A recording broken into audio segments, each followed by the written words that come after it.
I'm on top. I'm always flirting with pain, she like to hurt me and maim. I'm always working to change, but she's still lurking the same. I keep on building a dynasty while the haters be trying me, but they hate from inside. All right, what's up, everyone? Welcome to another edition of Unscripted, live here on the Elite Sports and Entertainment Network. I'm going to be your host, producer, moderator this afternoon, Logan Landers, and joining me, as always, to do our Close to Home segment and to preview the Thursday Night Football Week 15 matchup between the Raiders and the Chargers, Jay McLevin. What's up, Jay? Hey, I'm doing well, man. Did you see my boys? Don't worry about it. I'll tell you in Close to Home. All right, and I know you got a lot to talk about.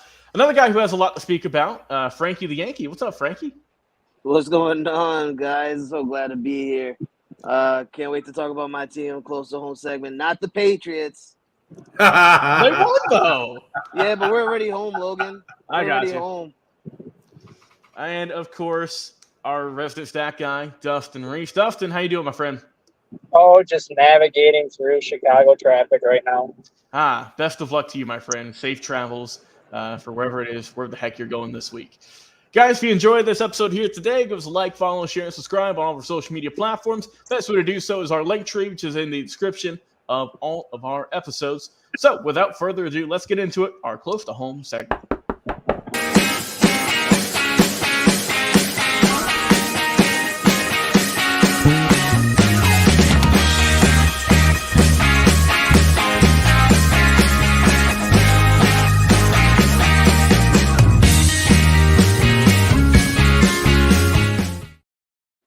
All right, y'all know how the drill works. You get some time on the clock. You get to talk about your teams. You get to brag. You get to be pissed off. Whatever your emotion is, now is the time to let it out for your weekly therapy session. And, Jay, since you're the first one who brought it up, I'll let you kickstart things. How's your teams doing in Texas this week? Yeah, absolutely, man. I'm not going to go too long with it because, frankly, I'm just going to talk about the Dallas Cowboys. How about them boys? Now, listen, I will tell you, like I told Frankie and I've told everybody else, I'm not getting 100% hyped, and I'm not going to say, oh, we're going to the Super Bowl. I'm not going to go that far with it. But I will say we did beat the crap out of the Eagles, didn't we, Logan? Did it not look beautiful? It looked sexy. Sweet. We beat them 33-13. We beat them by 20 points. We didn't beat them by like 10. We didn't beat them by like 8. We beat them by 20. Now, Logan, if you watched the first time we played them in Philadelphia, it was still a close game. I think it was a one-possession game that we lost by. And quite honestly, if Dak Prescott, that 3 inches or 2 inches of that left foot or right foot, whatever it was, that touched the out of bounds before he goes into the end zone, had that been just a little bit over to the green, we're literally talking 2-0 against the Eagles this week. Just let that sink in for a minute about how dominant right now the Cowboys have been with the Eagles. Now, Prescott, oh, my God. Listen, Logan, I'm not going to lie to you. There's a lot of people making a case for the MVP of the NFL, honestly, that are really good cases, man. You got Stroud over there with 3,600 yards, 20 touchdowns, 5 interceptions. I mean, that's a hell of a good stat line. And then you got McCaffrey. Jeez, man, what? This guy's doing everything at 226 on the ground, 1177 receiving at 12 touchdowns. I mean, I'm sorry, I apologize. He's got 226 carries for 1,100 yards at 12 touchdowns. And then on the ground, in the air, he's got 437 receiving at 5 touchdowns. That's 17 touchdowns for this guy at 5.2 on the ground. So, you can make good arguments for both of these guys, but I just want to put Dak Prescott in that conversation, just in the conversation at 3,500 yards, 28 touchdowns, and 6 interceptions. So if you look at him versus Stroud, he's got 8 more touchdowns and 1 more interception. I mean, just let that marinate. How many times have we talked about Dak Prescott and in the elite conversation? I can guarantee you it's this much. I guarantee if you even said the word Dak Prescott in the elite conversation, people would laugh at you and turn you off. Not right now. Not this season, baby. Not this season, especially when Patrick Mahomes and them are playing. Not this season, Logan. We got to put Dak Prescott in there, man. If you don't, it's just crazy to me. And I want to say one more shout-out real quick to that Cowboys defense. We held Hurts to 197 yards, and we gave him, I think he got 1 sack and he had like 70 rushing yards. 30 rushing yards. Hurts, Brown, and Smith all fumbled the ball. 3 turnovers by Philadelphia, all by the way of fumble. Just let that sink in a minute. But now I will tell you, we got Buffalo next week. The Eagles got the Seahawks next week. Right now, we are currently in first place. Our records are tied, but we got them by the divisional aspect of it. So we are in first place, but not by much. Just let that sink in for a minute. And one last note: Houston Rockets, 8 seed, 10-9, and we beat the Denver Nuggets again. Wow, what a time to be alive! All right, Jay, well said. Dustin, we'll let you give your thoughts on your teams in Chicago and Minnesota from all across the board. What's going on in your neck of the woods? Well, Logan, we got to witness history in the making on Sunday with the Vikings and Raiders. Yeah, we did, brother. Not only did we have a 3-0 game, but it was the lowest scoring game in NFL history for an indoor game. Which goes to show you how pathetically bad both teams played. And what is a good way to lose your starting quarterback position in Minnesota? Get Justin Jefferson hurt 8 minutes after he returns by throwing a horrible ball over the middle and getting him killed. So I'm pretty sure that Nick Mullins will be taking over at quarterback for Josh Dobbs after that performance on Sunday. And at this point, what does Minnesota have to lose? Because with the Giants beating the Packers on Monday Night Football last night, Minnesota technically has a 2-game lead over the Packers for that final playoff spot with 4 games left to play. They win against Cincinnati next week, or they beat Detroit the week after that. It forces Green Bay to win out, and Minnesota only has to play 500 football the rest of the way to make the postseason.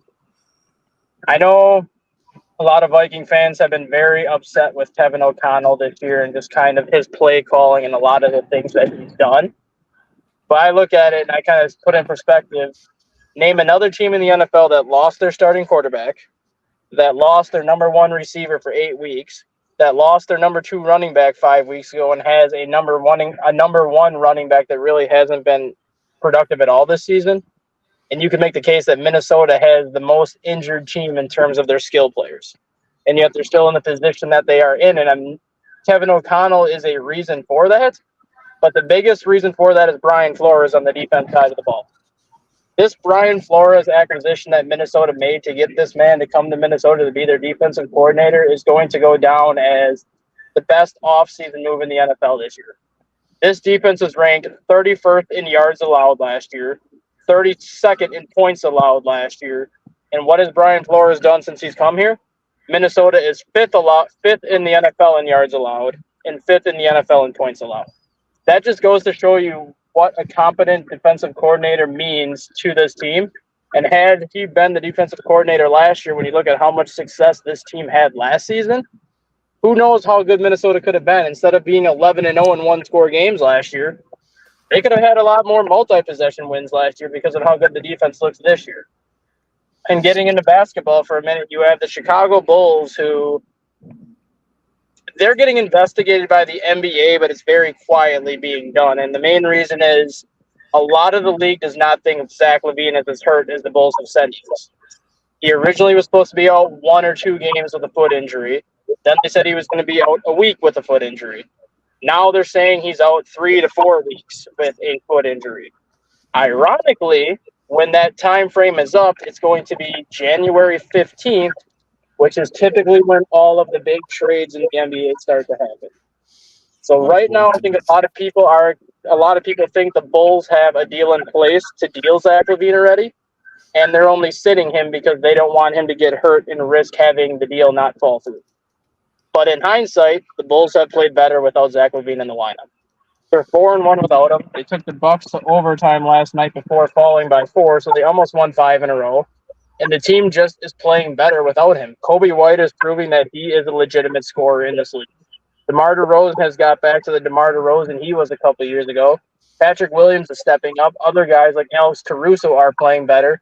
And it just goes to show you that you can have a superstar that knows how to score in Zach LaVine, but he's not a team player. And at this point, I hope the Bulls do trade him because I'm sick of Zach LaVine. I'm sick of the lack of chemistry and just the horrible teammate that he's been this season.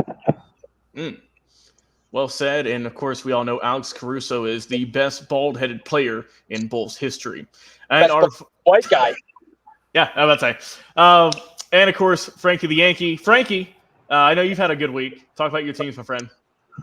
Yeah, man, it's been a really good week, Logan. The Patriots finally won after a 5-game losing streak against the Steelers on Thursday Night Football. Really close game, by the way. Bailey Zappi was making me happy, man. The first quarterback since Tom Brady to get 3 passing touchdowns in the first half. I mean, that's just saying something. I mean, Bill Belichick should have started this man a long time ago and benched Mac Jones since the very start. And it's just sad to see that it happened late in the season. But we are officially eliminated from the playoffs. After the Bengals won yesterday, or on Sunday. I apologize. But that makes me a little bit happy as well because now we're locked in on the number 2 draft pick of next year's draft. So I'm excited for that. I can't wait. In other news, Justin Herbert is out for the year. You know, he got to get surgery on his index finger, so he's done for the year. And also Malik Cunningham had just got signed by the Baltimore Ravens off the Patriots practice squad. So a Louisville reunion over there in Baltimore between both Lamar Jackson and Malik Cunningham. But in better news, guys, the Yankees have met with Yamamoto yesterday in LA. It looked to be an amazing meeting between the two sides. I did hear earlier this morning that it was about a 9-year contract north up to $302 million. That's something, you know, I think that's really worth it for a pitcher like Yamamoto, especially when, you know, you have a guy like Garrett Cole, the reigning AL Cy Young pitcher. Hopefully Carlos Rodon can bounce back as that San Francisco Giant that he used to be, and Nestor Cortez coming back from his injury. Yamamoto could fill in that role for that we had with Luis Severino. The real question is, can Clark Smith deliver at the number 5 pitcher? But before the Yamamoto deal continues to happen, the Yankees have been signing little pitchers here and there, not big arm pitchers, but bullpen arm pitchers here and there. They made a trade yesterday with the Dodgers, getting a prospect and getting one of their bullpen pitchers. But the biggest news so far for the Yankees is snagging Juan Soto. Juan Soto being one of the biggest targets this offseason. We knew he was going to be, you know, traded at some point because the Padres put him up on the trade block last year before the trade deadline. So the Yankees go in and they scoop him in, and they scooped him in at the right time because I heard that the Shohei Ohtani free agency sweepstake was going so crazy that the Toronto Blue Jays became the top favorite at some point last week before signing with the Dodgers. And that came into perspective to me that, well, if the Blue Jays wasn't going to get Ohtani, their second option would have been Juan Soto. And I know for a fact that the Blue Jays would have gotten Juan Soto and quickly extended him on a long-term deal because of the money that they have in their pocket. So, I mean, the Yankees did it at a really good time because now we don't have to worry about going up against Juan Soto. Now we have to worry about helping Juan Soto help us win a championship again. So it's going to be a really good year here for the Yankees. Hopefully we can get Yamamoto. If we get Yamamoto, it will absolutely be a winter signing friendly. Like we basically won the winter break. I mean, I understand Dodger fans think they won because they got Shohei Ohtani, but be realistic here. You guys are excited to only see him bat next year. Yeah, that's it. You got to wait till 2025 to see the man on the mound. So, I mean, congratulations. Go ahead and pay your $20 beers to go see Ohtani. I'm cool with going back to Yankee Stadium and seeing my boy Juan Soto hitting in the Bronx because it's easy to hit home runs in the Bronx, and that man Juan Soto hits home runs. I'm excited. I can't wait. A really good week for Yankee baseball. Really good week for Patriots. Bad week for Patriots as well. And Laker basketball, baby. First ever in season tournament champions. You're raising a banner too. You're gonna raise a banner. That's what they said. Logan, we got more banners than Boston now. Let's go. I mean, you're technically speaking, you're not wrong because I mean this is the first time they've ever done it, and so far the Lakers have won it. They're 1 of 1. So, like I said, I think just quick thoughts overall. I thought the NCAA tournament, I didn't really care for it much going into the season. I still think they have some things to tweak, but overall though, you can see that the guys actually were trying. it wasn't just, we'll let you blow by for an easy bucket. They were trying to fight for that championship, and that was a good game, Frankie, there with, the Lakers and Pacers. Pacers kind of a Cinderella story so far this season, but, Anthony Davis had a monster final game, and LeBron did his thing throughout the whole tournament. So congrats to y'all getting the W. About that, Logan? You know what's sad about that is Anthony Davis had a really fantastic game that we've all been expecting and we've all been waiting for. 41 points and 20 rebounds, 4 blocks, and it doesn't even count on the guy's stats. It does not count. And yet ESPN, First Take, they're all talking about his dominance. We're forgetting it does not count. Can I say something on the Pacers too really quick? Yeah, go ahead real quick. Tyrese Halliburton is a steal of his draft class. Fact that guy fell to number 11 or number 12 when the Kings took him initially is kind of a slap in the face, and I don't think Sacramento even trades him had they known this is the type of player that he was going to turn into. Because correct me if I'm wrong, that was the trade for Sabonis, right? Yeah, he went to high school 20 minutes from my house. So we watching that kid pretty much all the way through high school. When he was a senior in high school, he was averaging 16 points, 7 rebounds, and 5 assists per game, which that's solid production, but not great. He goes to Iowa State for 2 years, and he averaged around 10 points and 5 assists at Iowa State. Again, solid, but not great production. Now all of a sudden he goes to the NBA. He's averaging 26 points. I think he's in the top 3 in assists with around 9.5 assists per game. Mm-hmm. This guy is a top 3 point guard in the NBA, and if it wasn't for Luka Doncic, you could make a case that Halliburton's been the top point guard in the NBA this season. Who's this? Who are we talking about again? Halliburton. Oh, sorry, I don't remember him. He didn't show up in the in-season tournament championship round. My bad. Not in the championship game. No, he didn't. Shut down, baby. So, and Dustin, I do, it's a nice segue because we're gonna have a separate video talk. We're gonna be re-ranking the top 10 players in the NBA draft all the way from 2018 till 2022. Once again, that's going to be a separate video. Watch out for that. It's coming very soon. It's going to be fun, though. It's going to be fun. My close to home, actually, Dustin, you had mentioned it in your talk, in your discussion of your teams. The Vikings won 3-0 against the Raiders. And the number 3 comes into effect for my close to home segment because, as you can tell, Raiders lost 3-0. Fair. The Braves baseball team, they signed 3 new coaches the other day. They signed Matt Tuiasosopo, who is in the minor league system. They called him up to the big leagues. He'll be the third base coach. They've also got, by the way. What was that? Great coach, by the way. Yeah, awesome, great dude. Been doing good work for the Stripers for their AAA team. We also signed a few other guys for fill in for the first base coach as well as the bullpen coach. So that's been filled. And then let's go over to basketball, and I can also give you 3 because, the Hawks have been sucking this year. I believe they're 9-12, 9-13 at the moment. And that got me curious, though, guys. I said, man, this team, they score a lot of points, but my God, they can't stop anyone. They can't stop a cold. So, and here's where the 3 really comes into effect, guys.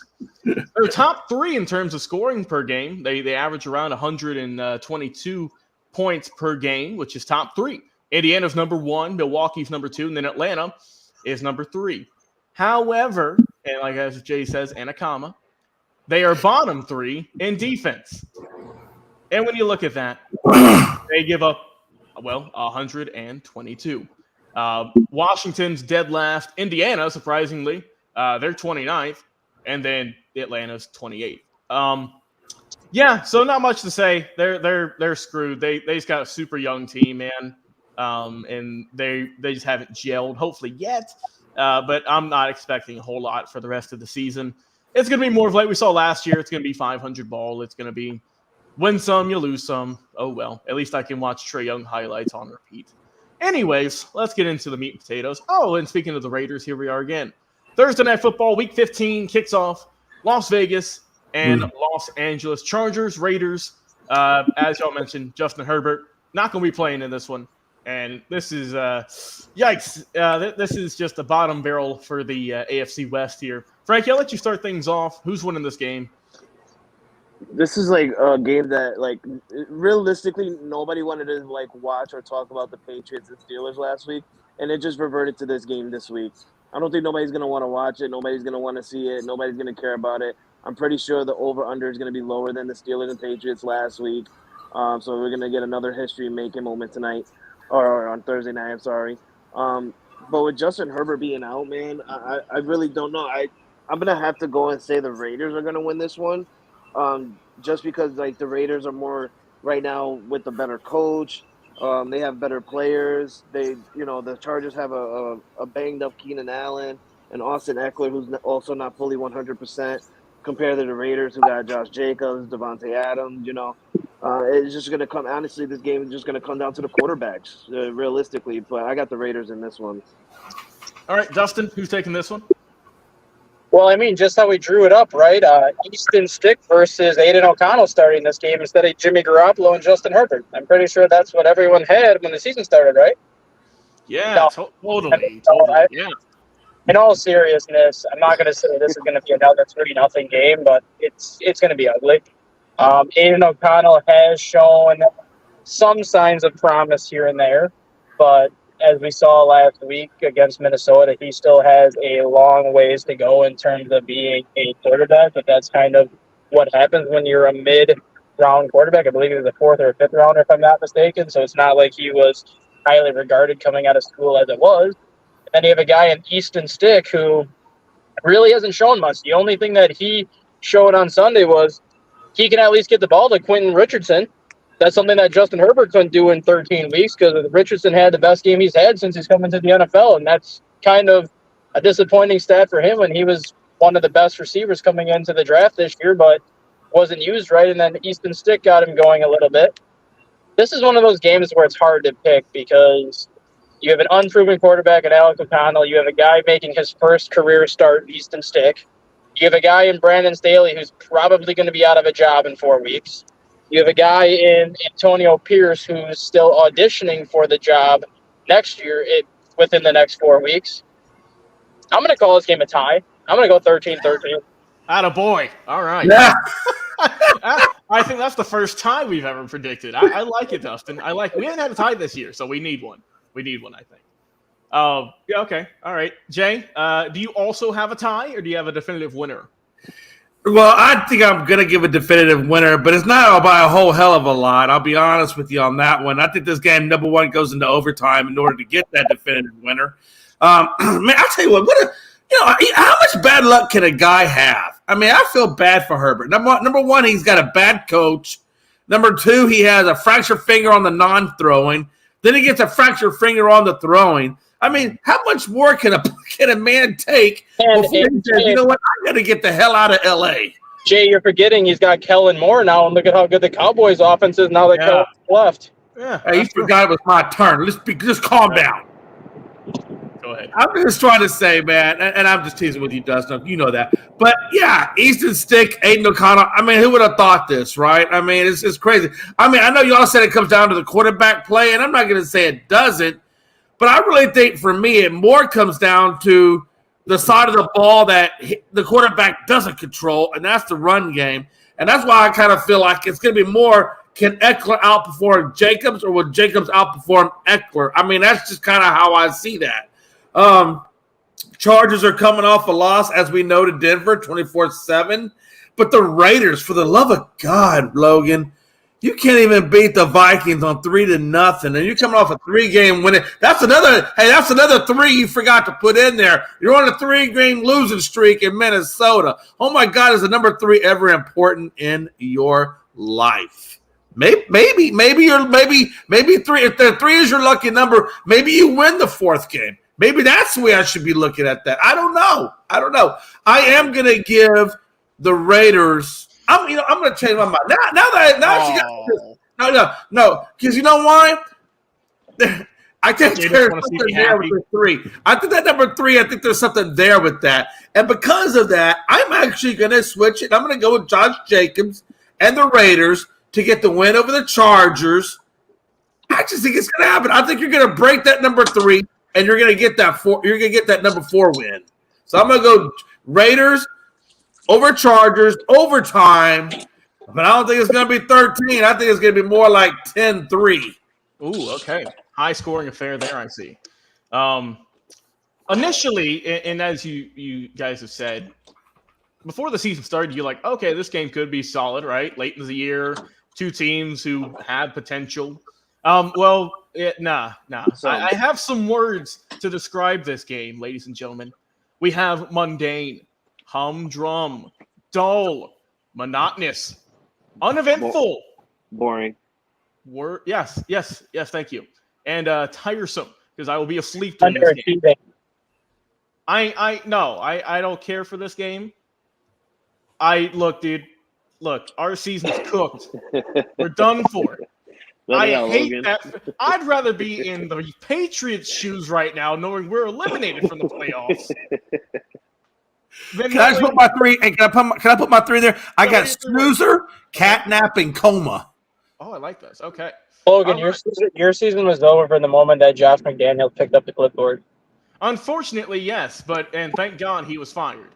But no, look, I'm gonna go with the Raiders just because I want to have some happiness in my life with my sports teams. Final score, I'll go 6 + 2. I'll go final score Raiders 8.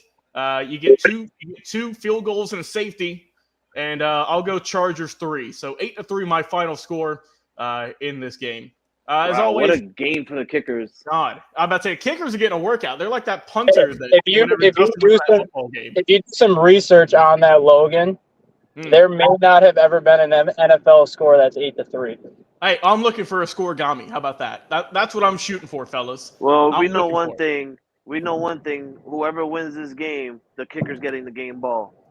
Hey, you're right. Hey, you can't say it, Frankie. You could say the punter gets the game ball like at Iowa.